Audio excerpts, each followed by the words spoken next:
তো বন্ধুরা আজকে আমি দেখাতে চলেছি কি করে আপনাকে যদি কেউ ফেসবুক থেকে ব্লক করে দেয় এবং মেসেঞ্জার থেকে ব্লক করে দেয় আপনি পুনরায় আনব্লক করে নিতে পারবেন নিজ থেকে। তো সেটা কীভাবে করবেন আজকের এই ভিডিওতে আমি দেখিয়ে দিচ্ছি।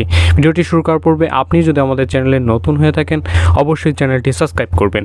Welcome to back. তো সর্বপ্রথম আপনাকে চলে যেতে হবে ফেসবুকে। তো এইখান থেকে আমাদের ফেসবুকে চলে যাচ্ছে, আপনি আপনার ফোন থেকে ফেসবুকে চলে যাবেন। ফেসবুকে যাওয়ার পরে এইখান থেকে খুব সুন্দর করে দেখতে পাবেন কর্নারে দেওয়া আছে 3 ডট মেনু।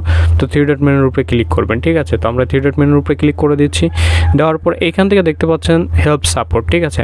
তো সিম্পলি হেল্প সাপোর্টের উপরে ক্লিক করবেন। আমি যদি আপনাদেরকে একটু ক্লিয়ার করে দেখাই, এই দেখতে পাচ্ছেন হেল্প সাপোর্ট। এখানে ক্লিক করার সাথে সাথে কিন্তু অপশন পেয়ে যাবেন। এরপরে দেখতে পাচ্ছেন এখানে খুব সুন্দর করে লাভ দিয়ে দেওয়া আছে সাপোর্ট, ঠিক আছে। তো আপনারা কী করবেন, এই সাপোর্টে ক্লিক করবেন। তো আমরা এখানে সাপোর্টে ক্লিক করছি।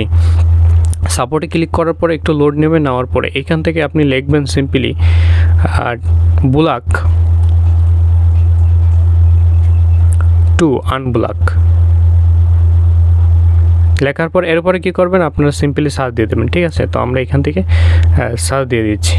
তো সার্চ দেওয়ার পরে দেখতে পাচ্ছেন যে আমাদের কিন্তু এরকম একটি অপশন দেখাবে। এরপরে দেখতে পাচ্ছেন এই যে প্রথম যে অপশনটি রয়েছে এটার উপরে ক্লিক করবেন। তো আমরা এখানে ক্লিক করে দিচ্ছি। দেওয়ার পরে আপনারা এরকম একটি ইন্টারফেস পেয়ে যাবেন। এরপর কী করবেন, একটু স্ক্রল করে নিচে চলে আসবেন। হ্যাঁ, নিচে চলে আসলে দেখতে পাচ্ছেন দুইটা অপশন রয়েছে এখান থেকে, ইয়েস আর নো, ঠিক আছে। ইয়েস আর নো, ঠিক আছে। তো আপনারা কী করবেন, সিম্পলি সর্বদা নোতে ক্লিক করবেন। তো আমরা এখান থেকে নোতে ক্লিক করে দিচ্ছি। দেওয়ার পর এরকম একটা অপশন পেয়ে যাবেন। এরপরে দেখতে পাচ্ছেন এখানে দেওয়া আছে আধার। তো সিম্পলি আধারের উপরে ক্লিক করবেন। করার পরে এখান থেকে নিচে দেখতে পাচ্ছেন সিলেক্টেড। তো সিম্পলি সিলেক্টেডের উপরে ক্লিক করবেন। করার পর এরকম একটি অপশন কিন্তু ডিসক্রিপশন বক্স খুলে যাবে। এরপর আমি যেটা লিখে রাখছি এটা কিন্তু আপনাদেরকে লিখে এখানে পেস্ট করে দিতে হবে, ঠিক আছে। তো আমি এখান থেকে পেস্ট করে দিচ্ছি।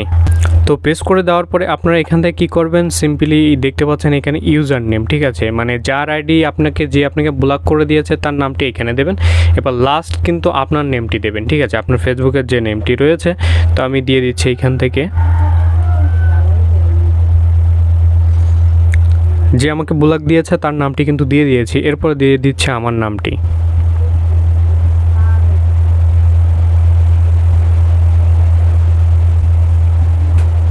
তো দেখতে পাচ্ছেন আমার নামটি কিন্তু দিয়ে দিয়েছি এবং তার নামটি কিন্তু দিয়ে দিয়েছি, এই যে, এবং এটা হচ্ছে তার নাম।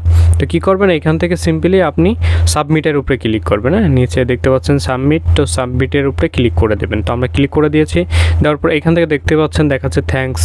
তো এটা হচ্ছে মূলত কি, আপনার 24 ঘন্টার ভিতরে তারা 24 ঘন্টা থেকে 48 ঘন্টার ভিতরে রিভিউ করে কিন্তু আনব্লক করে দেবে।